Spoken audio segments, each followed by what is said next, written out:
بسم اللہ الرحمن الرحیم۔ السلام علیکم ورحمۃ اللہ وبرکاتہ۔ میں میری امی کے ساتھ ایک چھوٹے سے گھر میں رہتی تھی۔ زندگی اچھی گزر رہی تھی۔ ہمارے گھر کے سامنے ایک باغ تھا جس میں مختلف قسم کے پھول لگے ہوئے تھے۔ وہاں سے روز ایک مالی بابا آتے اور میرے بالوں میں گلاب کا پھول لگا کر چلے جاتے۔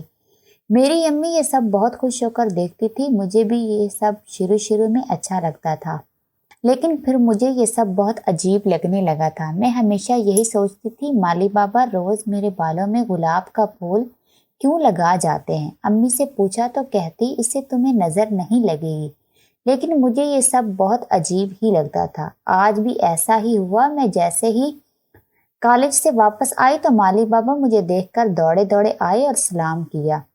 میں نے بھی مؤدب انداز میں سلام کا جواب دیا اور ان کے ہاتھوں کو دیکھا۔ وہ آج پھر میرے آتے ہی گلاب کا پھول لے آئے تھے۔ مجھے اپنے ہاتھوں کی طرف دیکھتا پا کر وہ مسکرا اٹھے تھے۔ ارے بٹیا، گلاب کا پھول لگانے آیا ہوں، چلو شاباش، بال آگے کرو۔ وہ 2 قدم آگے آئے اور پھول والا ہاتھ میری طرف بڑھایا۔ میں نے التجائیہ انداز میں اماں کو دیکھا تو انہوں نے آنکھوں سے ہی پھول لگوا لینے کو کہا۔ میں نے بھی چاروں ناچار اپنا سر آگے کیا تو مالی بابا نے خوشی پھول لگایا اور امی کو دیکھ کر بولے کہ یہ گلاب کا پھول لگا کر رکھا کرو، اس سے تمہاری بیٹی بری نظر سے محفوظ رہے گی۔ میں پھول لگوا کر کمرے میں آ گئی اور کپڑے تبدیل کیے۔ کپڑے تبدیل کرتے کرتے میرا سر بھاری ہو چکا تھا۔ میں دکھتے سر کو تھامے بیڈ پر آ کر لیٹ گئی۔ مجھے باہر سے ابھی بھی مالی بابا اور اماں کی آوازیں آ رہی تھی۔ وہ اماں سے پھولوں کے بارے میں باتیں کر رہے تھے۔ پھر مجھے آہستہ آوازیں دور جاتی محسوس ہوئی اور میرا ذہن تاریکی میں ڈوب گیا۔ شام کو میری آنکھ کھلی تو مجھے میرے سر کا درد کم محسوس ہوا۔ میں ننگے پاؤں چلتی کمرے سے باہر آئی۔ مجھے معلوم تھا اس وقت اماں باورچی خانے میں کھڑی رات کے کھانے کی تیاری کر رہی ہوں گی۔ میں سیدھا باورچی خانے میں آ گئی۔ میں نے دیکھا کہ اماں چولہے کے پاس کھڑی کھانا پکا رہی تھی۔ میری آہٹ پر اماں نے گردن موڑے مجھے دیکھا، مسکرا اٹھی۔ ارے میری بچی اٹھ گئی، نیند پوری ہو گئی میری بچی کی؟ اماں نے پیار سے پوچھا تو میں نے مسکرا کر ہاں میں جواب دیا اور صحن میں آ کر بیٹھ گئی۔ تھوڑی دیر میں کھانا تیار ہو چکا تھا۔ کھانا کھانے کے بعد میں اپنے کمرے میں آ گئی اور اماں عشاء کی نماز ادا کرنے اپنے کمرے میں چلی گئی۔ کمرے میں آ کر میں نے بھی نماز ادا کی اور کتابیں کھول کر بیٹھ گئی۔ پڑھتے میری نظر میز پر پڑے گلاب کے پھول پر پڑی۔ میں نے ہاتھ بڑھا کر پھول کو پکڑا اور دیکھا وہ تقریباً مرجھا چکا تھا۔ خدا جانے مالی بابا کیوں یہ پھول توڑ کر میرے بالوں میں انہیں مرجھانے کے لیے لگا دیتے تھے۔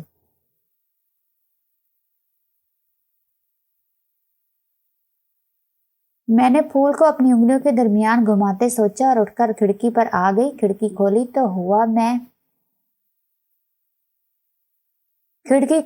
ہوا میں مٹھی کی بھینی خوشبو میرے نتنوں سے ٹکرائی۔ میں نے کھڑکی سے سامنے والے باغ کو دیکھا تھا۔ پھولوں کے گرد بڑے پھلوں کے درخت لگے تھے۔ نظریں بٹک کر ایک چھوٹے سے کمرے میں گئی تو دیکھا کہ اس کی بتی جل رہی تھی۔ یقیناً مالی بابا اسی کمرے میں رہتے تھے۔ پورے سبزہ زار پر پھیلے اندھیرے میں پھولوں پر پڑتی چاند کی روشنی آنکھوں کو بھلی لگ رہی تھی۔ پھولوں کو دیکھتے میری نظر سرخ گلاب کے پھولوں پر گئی تو ٹھہر سی گئی۔ تمام پھولوں سے الگ ہی وہ ایک کیاری میں لگے ہوئے تھے اور ان کے گرد پیلے رنگ کا کپڑا بندھا ہوا تھا۔ مجھے حیرت ہوئی کہ مالی بابا نے وہ سرخ گلاب ہی کیوں الگ سے لگا رکھے تھے۔ میں الجھن کا شکار ہو چکی تھی۔ اتنے میں میرے کمرے کا دروازہ کھلا اور اماں اندر داخل ہوئی۔ بیٹا، وہاں کیا کھڑی ہو؟ کھڑکی بند کرو اور آ کر دودھ پی لو۔ اماں کے بلانے پر میں نے باغ کو ایک نظر دیکھا اور کھڑکی بند کر کے اماں کے پاس آ گئی اور سوچنے لگی، آخر مالی بابا سرخ پھول کیوں لے کر آتے ہیں؟ بھلا سرخ پھولوں کا نظر بد سے کیا تعلق؟ ایک تو یہ پرانے زمانے کی باتیں بھی نا۔ میں نے استحاضی انداز میں سر ہلایا اور کروٹ لے کر لیٹ گئی۔ صبح میں جلدی کالج کے لیے تیار ہوئی اور ناشتہ کرنے باورچی خانے میں ہی آ گئی۔ اماں پلنگ پر بیٹھ کر کپڑے کو گوٹا لگا رہی تھی۔ نوالا منہ میں رکھتے میں نے اماں کو دیکھا اور کہا کہ اماں، آج میں مالی بابا سے کوئی پھول نہیں لگاؤں گی۔ مجھے نہیں اچھا لگتا ان کا یوں روز آ کر پھول لگا کر چلے جانا۔ میں بیزاری سے بولی تھی اور پھر پانی کا گلاس اٹھا کر ہونٹوں سے لگایا۔ میرے چپ ہوتے ہی اماں بول اٹھی کہ کوئی بات نہیں بیٹا، وہ تجھ سے اتنا پیار کرتے ہیں، تیرا خیال ہے انہیں کہ کہیں میری چاند سی بیٹی کو کسی کی نظر نہ لگ جائے، اس لیے لگا دیتے پھول، ناک نہ چڑھایا کر، لگوا لیا کر۔ تو اماں ان سے کہہ دو کہ اپنا یہ پیار اور فکر کسی اور پر نچھاور کریں۔ یہ کیا طریقہ ہے کہ 19ویں صدی کی عورتوں کی طرح وہ میرے بالوں میں آ کر پھول لگا کے چھوڑتے ہیں۔ میں اماں کی طرف آتی غصے سے بولی تھی، اے لڑکی، چپ کر کے لگا لیا کر پھول، خبردار جو کوئی چوں چڑھا گئی۔ تو اماں بھی سختی سے گھرک کر بولی تھی۔ میں بھی اماں کو غصے سے دیکھتی گھر سے باہر آ گئی اور کالج وین میں سوار ہو گئے۔ میرا اتنا خوشگوار موڈ اسی مالی کے ذکر نے خراب کر دیا تھا۔ سارا دن میں کالج میں منہ لٹکائے بیٹھی رہی تھی۔ چھٹی ہوتے ہی میں گھر آ گئی۔ دروازے کے سامنے کھڑے ہو کر میں نے گردن گھما کر اپنی پشت پر باغ کو دیکھا اور بیل دی۔ اماں نے دروازہ کھولا تو میں اندر آ گئی۔ اندر آتے ہوئے میں نے دوبارہ سے گردن موڑے دیکھا تو مالی بابا بھی میرے پیچھے پیچھے آ رہے تھے۔ انہیں دیکھ کر میرا بگڑا ہوا موڈ اور خراب ہوا تھا۔ میں نے اماں کو دیکھا تو اس نے مجھے سختی سے کچھ غلط کہنے سے روکا تھا۔ میں بیگ کندھے پر ڈالے اندر آ گئی اور فریج سے پانی نکال کر گلاس میں ڈالا۔ میں نے دیکھا کہ مالی بابا گھر میں داخل ہو رہے تھے۔ پانی پی کر میں نے گلاس شیلف پر رکھا اور مالی بابا کے پاس آ گئی۔ مالی بابا پھول کا رنگ ہی بدل لیں، ایک ہی پھول روز توڑیں گے تو ایک دن آپ کے باغ میں میرے بالوں میں لگانے کے لیے کوئی پھول نہیں بچے گا۔ ارے ارے بیٹیا، تم فکر نہیں کرو پھولوں کی، اور رنگ کیوں بدلوں، یہی رنگ اچھا لگتا ہے، گلاب میرے بالوں میں لگاتے، وہ بولے تھے۔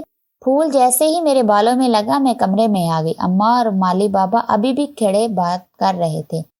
میں نے کمرے کا دروازہ بند کیا تو باہر سے آتی آوازیں بند ہو گئی۔ آج پھر میرا سر چکرا رہا تھا۔ میں نے نوچنے کے انداز میں بالوں سے پھول نکال کر میز پر پٹکا تھا، بیگ زور سے بیڈ پر پھینکا اور خود واش روم میں بند ہو گئی۔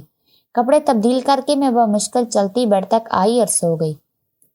حیرت کی بات یہ تھی کہ میری آنکھ صبح کھلی تھی۔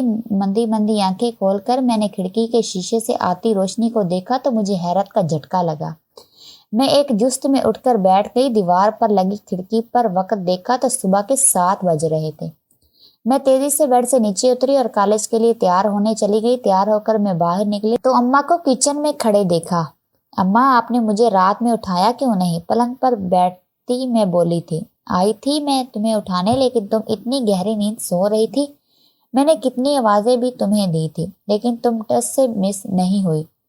اماں بولتے ہوئے آٹا گوندھ رہی تھی۔ میرا کچھ ہی کھانے کو دل نہیں چاہ رہا تھا، اس لیے اماں سے کالج جا کر ناشتہ کرنے کا کہہ کر میں کالج آ گئی۔ کالج میں بھی میری ساری توجہ مالی پر ہی تھی۔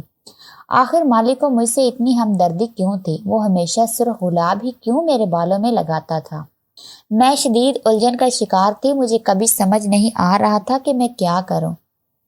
چھٹی ہوتے ہی میں گھر آ گئی تو دیکھا کہ آج مالی بابا مجھ سے پہلے ہی گھر آئے بیٹھے تھے۔ مجھے دیکھ کر وہ اٹھے اور میرے پاس آ گئے۔ میں نے ان کے کندھے کے پیچھے سے دیکھا تو اماں کھڑی مجھے گھور رہی تھی، جس کا صاف مطلب تھا کہ خاموشی سے پھول لگاؤ۔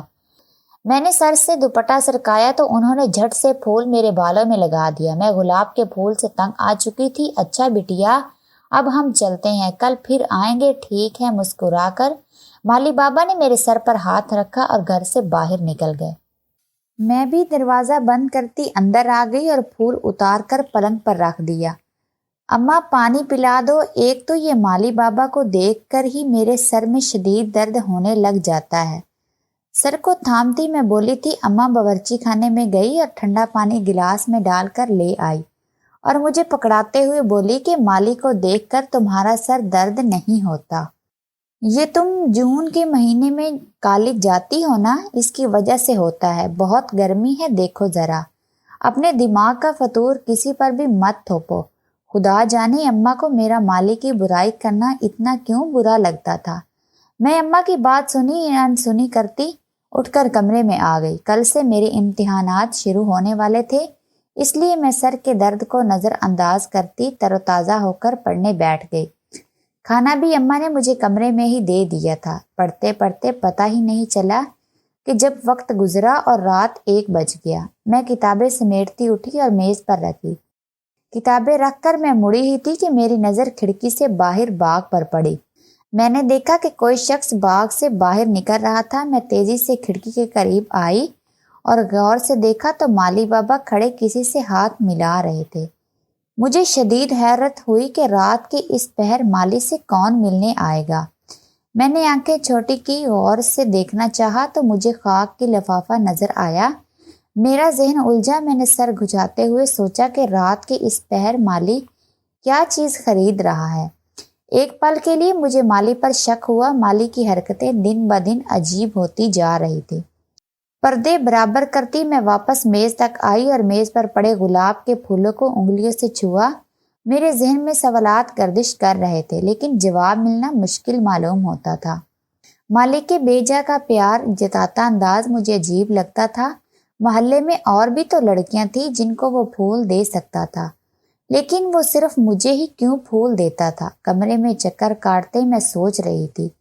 میرا سر ایک بار پھر شدید دکھنے لگا تھا۔ میں سر کو تھامتی بیٹھتی چلی گئی۔ میری آنکھوں کے سامنے مجھے ہر چیز گھومتی ہوئی نظر آ رہی تھی۔ کمپیوٹر پر پسینے کی لکیریں بنتی ہوئی میرے رخساروں پر آتی گردن تک جا رہی تھی۔ اتنا شدید سر درد شاید ہی پہلے کبھی مجھے ہوا تھا۔ میں گھٹنوں کے بل زمین پر بیٹھتی ہوئی اپنا سر زمین سے لگا گئی اور پھر ایک دم سے میرا وجود ایک طرف ڈھلک گیا۔ صبح میری آنکھ دروازے پر ہوتی دستک سے کھلی تھی۔ میں نے خود کو آڑے ترچھے انداز میں زمین پر پایا تھا۔ بیڈ کی پائنتنی کا سہارا لے کر میں اٹھی اور دروازہ کھولا۔ سامنے اماں کھڑی تھی۔ کب سے دروازہ بجا رہی ہوں، کھول کیوں نہیں رہی تھی؟ تم کمرے میں آتی، اماں پریشانی سے بولی تھی۔ کچھ نہیں اماں، میرے سر میں بہت درد تھا۔ رات کو زمین پر ہی سو گئی تھی یا پھر شاید بے ہوش ہو گئی تھی، پتہ ہی نہیں چلا مجھے۔ ہیں بے ہوش ہو گئی تھی؟ تم لڑکی اپنا حال دیکھو، اتنی سی عمر ہے تمہاری اور ابھی سے بے ہوشی طاری ہونے لگ گئی ہے۔ میں خاموش نظروں سے اماں کو دیکھ گئی۔ بھلا بے ہوش ہونے کی بھی کوئی عمر ہوتی ہے؟ سوچتے ہوئے میں خود ہی ہلکا سا ہنس دی تھی۔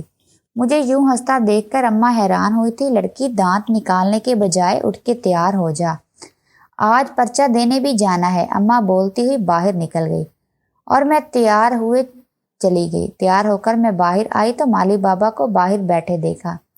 میں انہیں نظر انداز کرتی باورچی خانے میں آ گئی اور اماں کے کان میں سرگوشی کے انداز میں بولی کہ اماں آج صبح ہی صبح مالی آ گیا، ابھی تو میں کالج سے واپس بھی نہیں آئی، تمہارا پرچہ ہے نا آج، اس لیے آ گئے صبح ہی۔ اماں روٹی ڈالتی بول لی تھی، اچھا اور پرچے کا کس نے بتایا مالی کو؟ میں نے چبا چبا کر ایک ایک لفظ بولا تھا۔ اماں نے گھور کر مجھے دیکھا اور کہا کہ میں نے بتایا ہے، چلو جاؤ اب جا کر سلام کرو، میں ناشتہ لے کر آتی ہوں۔ اچھا بھائی، یہ سلام کرنا بھی ان کو ضروری ہے؟ ایک تو میں نے چڑھنے کے انداز میں کہا اور باورچی خانے سے باہر آ کر مالی کو سلام کیا اور پلنگ پر بیٹھ گئی۔ میں محسوس کر سکتی تھی کہ مالی مجھے بغور دیکھ رہا ہے۔ مالی کی نظروں سے مجھے شدید الجھن ہونے لگی تھی۔ میں نے اماں کو آواز دی اور کہا کہ جلدی ناشتہ دے دیں۔ بٹیا پرچہ دینے جا رہی ہو، غصہ مت کرو، پرچہ اچھا نہیں ہوگا، اور یہ لو یہ پھول لگا لو۔ مالی کرسی سے اٹھتا میرے پاس آتا بولا اور میرے منع کرنے کے باوجود بھی پھول لگا دیا اور چلا گیا۔ میں دیکھ رہی تھی کہ پھول لگانے کے بعد مالی کے چہرے پر عجیب سی چمک آ جاتی تھی۔ میں نے پھول کو ہاتھ لگا کر دیکھا، نظریں بد سے بچائے گا یہ پھول، میں نے تلخی سے سوچا اور ناشتے کے ٹرے اپنے سامنے کر لی۔ اماں بھی میرے سامنے آ کر بیٹھ گئی اور خود بھی ناشتہ کرنے لگ گئی۔ میں ناشتہ کر کے اٹھی اور پرچہ دینے چلی گئی۔ واپسی پر گھر آتے آتے میرا سر پھر سے درد ہونے لگ چکا تھا۔ میں نے کئی بار اماں کو پکارا لیکن وہ نہیں آئی، شاید ہمسائے کے گھر گئی تھی۔ میں خود دیوار کا سہارا لے کر چلتی چلتی کمرے میں آئی اور بستر پر لیٹ گئی۔ شام کو میری آنکھ باہر آتی آوازوں سے کھلی تھی۔ کمرے کا دروازہ کھلا ہونے کی وجہ سے باہر کا منظر دھندلا نظر آ رہا تھا۔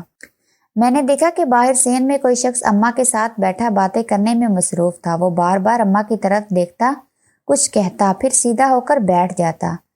نکہت کے باعث میں نے پھر سے آنکھیں بند کر لی تھی۔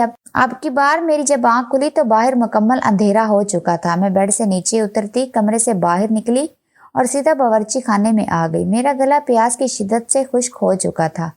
فریج سے پانی کی بوتل نکال کر میں باہر صحن میں آ گئی۔ اماں کے کمرے کی بتی بند تھی، شاید سو چکی تھی۔ پانی کی بوتل منہ سے لگا کر میں نے پانی پیا۔ کچھ پانی میرے کپڑوں پر گرا تھا جبکہ کچھ پانی میری ناک میں گیا تھا۔ میں بے اختیار زمین کی طرف جھکی تھی اور کھانسنا شروع کر دیا تھا۔ معلوم نہیں مجھے کیا ہوتا جا رہا تھا۔ دن بھر سر میں درد ہونے کے ساتھ ساتھ اب تو میرا ہاتھ بھی اکثر ہی کانپنے لگ جایا کرتے تھے۔ کھانسنے کی وجہ سے میری آنکھیں شدید سرخ ہو چکی تھی۔ آنکھوں سے نکلتے پانی کو میں نے ہتھیلی سے رگڑ کر صاف کیا اور دوبارہ باورچی خانے میں آ گئی۔ بھوک کا احساس ہوا تو میں نے کھانا پلیٹ میں نکالا اور فرش پر ہی بیٹھ گئی۔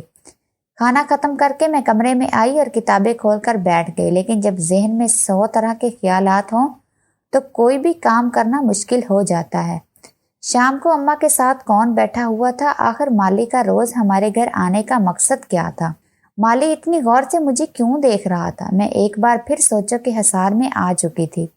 مالی کا روز روز پھول دے جانا اس بہانے سے کہ کہیں مجھے نظر نہ لگ جائے، لیکن ایک بوڑھے شخص کا کیا مقصد ہوگا؟ بھلا وہ تو مجھے اپنی بیٹیوں کی طرح پیار کرتے ہیں۔ اماں ٹھیک کہتی ہے، یہ سب باتیں میرے دماغ کا فطور ہیں جو دن بدن مجھے شکی مزاج کا ملک بناتا جا رہا تھا۔ میری توجہ مکمل طور پر مالی کی طرف مبذول ہو چکی تھی۔ کتابیں بند کرتی میں اٹھی اور کھڑکی کی طرف آ گئی اور شیشہ کھول دیا۔ سبزہ ذرا پر دور دور تک اندھیرا پھیلا ہوا تھا۔ چاند کی مدھم روشنی میں نظر آتے پھولوں میں گلاب کے پھول منفرد ہی نظر آتے تھے۔ آج بھی ان گلابوں کے گرد پیلا کپڑا بندھا ہوا تھا۔ کپڑے کو دیکھ کر میں حیرت زدہ ہو جاتی تھی کہ باقی سارے پودے بغیر کسی بھی کپڑے کی کیاری میں لگے ہوئے تھے، جبکہ صرف گلاب کے پھول ہی کیوں علیحدہ کیاری میں لگے ہوئے تھے۔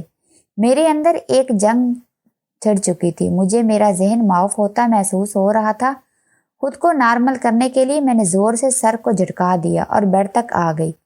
ایک بار پھر میری آنکھوں کے ڈورے سرخ ہونے لگے تھے۔ میں نے ہتھیلیوں سے آنکھیں مسلی اور خاموشی سے لیٹ گئی۔ اگلی صبح میں کالج جانے کے لیے تیار ہو کر گھر سے باہر نکلی تو میں نے دیکھا کہ مالی بابا ایک چھوٹے سے بچے کو بازو سے پکڑ کر باہر لا رہے ہیں اور ساتھ ہی ساتھ اسے ڈانٹتے جا رہے تھے۔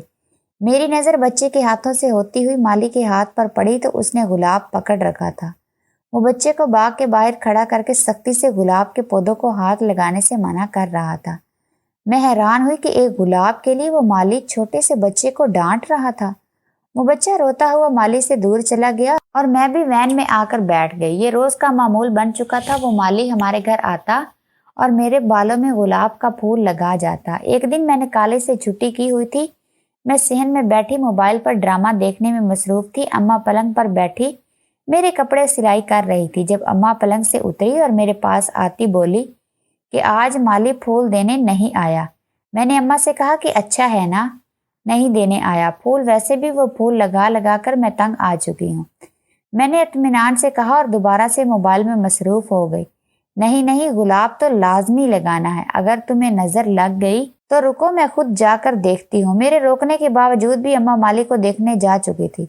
واپسی پر اماں جب گھر میں داخل ہوئی تو میں یہ دیکھ کر حیران ہو گئی کہ اماں نے بھی بالوں میں پھول لگایا ہوا تھا، جبکہ ایک پھول اماں کے ہاتھ میں تھا۔ اماں نے آتے ہی وہ پھول میرے بالوں میں لگا دیا اور دوبارہ سے پلنگ پر آ کر بیٹھ گئی۔ اماں کے بالوں میں جو پھول لگا تھا اس کا رنگ میرے پھول سے مختلف تھا۔ میں نے زیادہ توجہ نہ دی اور دوبارہ سے موبائل پر مصروف ہو گئی۔ اچانک سے میرا سر چکرانے لگا تھا۔ میں موبائل بند کرتی اٹھی اور اماں سے سر درد کا کہہ کر کمرے میں آ گئی۔ سر میں اٹھنے والی ٹیسوں نے مجھے آنکھیں بند کرنے مجبور کر دیا تھا۔ یوں ہی دن گزرتے گئے اور پھولوں کا سلسلہ چلتا رہا۔ اب تو مالی اماں کو بھی پھول دے کر جایا کرتا تھا۔ میں حیران تھی کہ مالی اماں کو پھول کیوں دیتا ہے۔ ایک روز پھر سے مالی کو آنے میں تاخیر ہوئی تو اماں باغ میں چلی گئی۔ مجھے اشتیاق ہوا، اماں کے پیچھے باغ میں چلی گئی۔ میں جیسے ہی وہاں پہنچی تو میں نے دیکھا کہ اماں اور مالی ایک ساتھ ایک کمرے میں جا رہے تھے۔ یہ منظر دیکھ کر تو میرے اوزان خطا ہو گئے۔ اماں اور مالی ایک ساتھ کہاں جا رہے تھے؟ میں تجسس کے ہاتھوں مجبور ہوتی اماں کے پیچھے کمرے میں آئی تو دیکھا کہ کمرے کے کونے میں زمین کے اندر ایک دروازہ نما کچھ بنا ہوا تھا۔ میں بھی قدم اٹھاتی وہاں تک آئی اور سیڑھیاں اترتی نیچے آئی۔ میں نے جیسے ہی نیچے قدم رکھا تو مجھے ایسا لگا کہ کسی نے میرے پیروں تلے سے زمین کھینچ لی ہو۔ میرے دماغ میں ایک خیال آیا جس پر میں نے جھٹ سے عمل کرتے ہوئے کال ملائی اور اماں اور مالی کے دیکھنے سے پہلے ہی اوپر آ گئی۔ اوپر آ کر میں نے کال پر موجود شخص کو ساری بات بتا دی۔ میرے ہاتھ بالکل ٹھنڈے پڑ چکے تھے۔ میری ماں نے مجھ سے اتنی بڑی بات کیوں چھپائی تھی؟ آخر اس نے یہ سب کیوں کیا تھا؟ میری آنکھیں بھیگنے لگی تھی جس چیز سے میں ساری زندگی یہ سوچ کر محروم رہی تھی کہ اس کا سایہ میرے نصیب میں ہی نہیں تھا، وہ آج یوں میرے سامنے موجود تھا۔ تھوڑی ہی دیر میں پولیس باغ کے سامنے آ چکی تھی۔ میں انہیں لے کر نیچے تہہ خانے میں آ گئی تھی جہاں میری ماں اس مالی کے ساتھ موجود تھی۔ میری ماں میرے بوڑھے باپ کے سامنے کھڑی کہکے لگا رہی تھی جبکہ مالی میری ماں کے کندھے پر ہاتھ رکھے کھڑا تھا۔ تمہیں کیا لگتا تھا کہ میں تمہارے ساتھ 2 پیسوں میں گزارا کر لوں گی؟ ہرگز نہیں۔ مجھے عیش و عشرت کی زندگی چاہیے تھی جو اس شخص نے مجھے دی۔ تم سے جان چھڑانے کا یہی ایک راستہ تھا کہ تمہیں دنیا کی نظروں میں ہمیشہ کے لیے غائب کر دیا جائے۔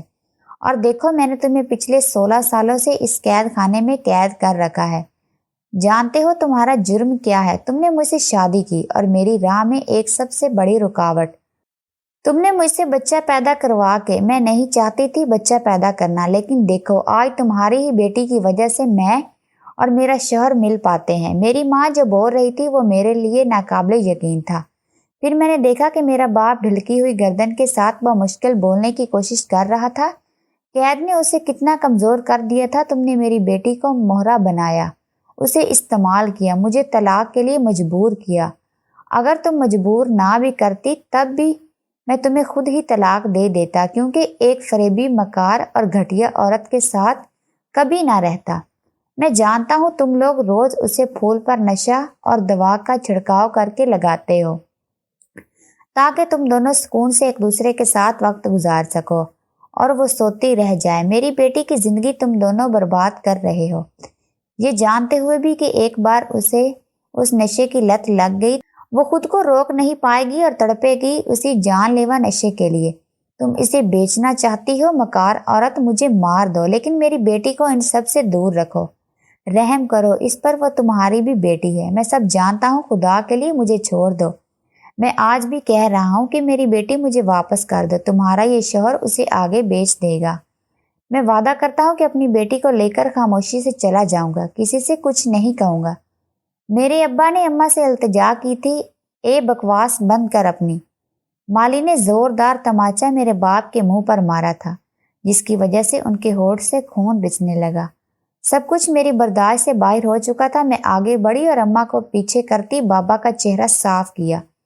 میرے یوں اچانک سے سامنے آنے پر مالی اور اماں دونوں منہ کھلائے تھے۔ اس سے پہلے مالی مجھے کوئی نقصان پہنچاتا، پولیس نے آگے بڑھ کر دونوں کو اپنی حراست میں لے لیا۔ میں نے بھیگی آنکھوں سے اپنے باپ کو دیکھا، وہ بھی میرے چہرے کو چھوتا رو رہا تھا۔ اب میری ماں اور اس کا شوہر دونوں جیل میں اپنے کیے کی سزا کاٹ رہے ہیں۔ اماں تو شاید چند سالوں میں رہا ہو جاتی، لیکن وہ مالی لڑکیوں کے غیر قانونی کاروبار کی وجہ سے کبھی بھی نہیں چھوٹنے والا تھا۔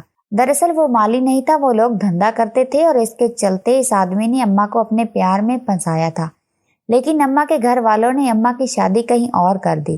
لڑکا اچھا تھا اور اس کے پاس دولت تھی۔ اماں پہلے راضی نہ تھی، لیکن ابا کی سہولیات کو دیکھتے عیش و عشرت کے چلتے اس نے منصوبہ بنا کر ابا کو غائب کروا دیا اور مشہور کر دیا کہ ابا مر چکا ہے۔ لیکن اس نے ابا کو اپنے عاشق کے ساتھ مل کر سامنے باغ کے تہہ خانے میں قید کیا ہوا تھا۔ ابا کی ساری جائیداد میرے نام تھی، اس لیے اماں کو مجھے برداشت کرنا تھا۔ اس نے سوچ لیا تھا وہ مجھے نشہ دے دے کر بیچ دے گی اور سب کو کہے گی میری شادی ہو چکی ہے اور ابا کی دولت پر مالی کے ساتھ مل کر عیش کرے گی۔ وہ اپنے خلاف کوئی بھی ثبوت نہیں چھوڑنا چاہتے تھے، سب کچھ نارمل طریقے سے کرنا چاہتے تھے، اس لیے انہوں نے گلاب کے پھولوں کا استعمال کیا تھا۔ اماں کو مالی وہ پھول اپنی محبت کے اظہار سے لگاتا تھا۔ یہ ساری حقیقت اماں نے جیل میں خود بتائی تھی۔ افسوس اس بات کا تھا کہ اسے ابھی تک اپنے کیے پر شرمندگی نہیں تھی۔ وہ کہتی تھی اگر اس کے گھر والے زبردستی نہ کرتے تو وہ بھی یہ سب نہ کرتی۔ اماں نے غلط راستہ چنا تھا جس کی سزا اب اسے بھگتنی ہی تھی۔ مالی کا صرف اماں کے ساتھ نہیں بلکہ بہت ساری اور بھی عورتوں کے ساتھ نکاح ہو چکا تھا۔ وہ سب کے ساتھ محبت کا ڈرامہ کرتا تھا، پیسے بھی مل جاتے تھے، ان کے ذہن میں خود کی ہی اولاد کے خلاف زہر بھی بھر دیتا تھا اور لڑکیوں کو بیچ کر اور پیسے کما لیتا تھا۔